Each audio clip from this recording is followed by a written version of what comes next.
Ooh, the OUSA Agent of the Year Award recipient will be announced tomorrow. I'll win it, as I have every year, by sabotaging my fellow agents. The board of directors is having a lunch meeting today to discuss the final candidates. In fact, Johnson is spying on them as we speak. Johnson! Have you found a way in? I knocked out a waiter, sir, and took his uniform, but I don't think it's gonna work. Ugh, why am I stuck with Johnson of all the agents in the world, dummy? Now, to discuss what shenanigans CTU agent Jack Bauer has been up to. It was 12:05 a.m., and Joseph Bazayev was ready to sell the nuclear material to Farhad, when Jack and his father convinced him to turn them into CTU in exchange for immunity. But before he could, he fell victim to one of the most notorious killers in the history of illicit deals gone wrong. The Red Dot. Sounded like shots fired. You need to help him. One of these days we're gonna catch that Dot. Renee finally talked to Jack. When you say that I have you. I meant it like it sounded. So now what do we do? What any Los Angeles CTU couple does on vacation in New York. Pick out his and hers flak jackets, foil a nuclear plot, then get ripped off by a cab driver on the way to Carnegie Deli.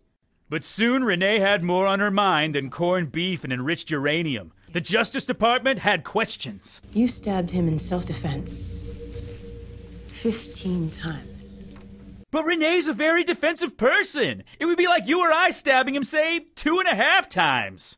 But I do not think that it is fair or right that CTU should be taken down because you used this operation to seek out your own personal vendetta against Vladimir Leitanin. CTU taken down? By what? Pressure from the Russian crime boss lobbyists? Then again, if the Department of Justice doesn't stand up for psychopathic career criminals, who will? Jack busts Renee out, but the plan unravels when he gets electrocuted for something like the 27th time that night. Cole was nowhere to be found, so Hastings put one of the Jonas brothers in charge of bringing back Farhad. Then Cole found Dana and finally got the truth. Kevin promised that if I went along, he would never bother me again. Let me guess. He didn't keep his end of the bargain. Look, I know it seems like a bad idea now, but believe me, 4 hours ago it seemed like an equally bad idea.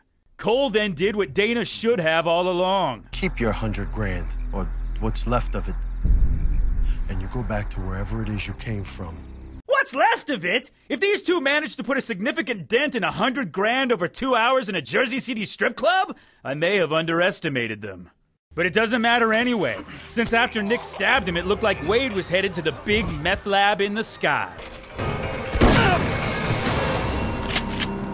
That's all the intel I have right now. But before I go, I'd like to share with you a communication I received in my top secret email letter inbox thingy.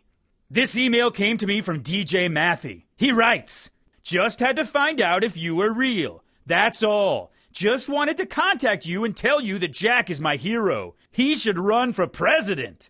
Thank you for your interest in the political process, Mr. Mathy. As far as me being real, the answer is... I hope that answers your question. And if anybody else would like to ask me a question, especially questions relating to all things top secret, or just flirty, fun-time emails, write to me at the address on the screen. Ooh, that reminds me. I wonder how Johnson's doing at the director's lunch. Johnson, have you found a way to infiltrate the meeting yet? Yes, sir. I don't think they'll suspect a thing. Whoa!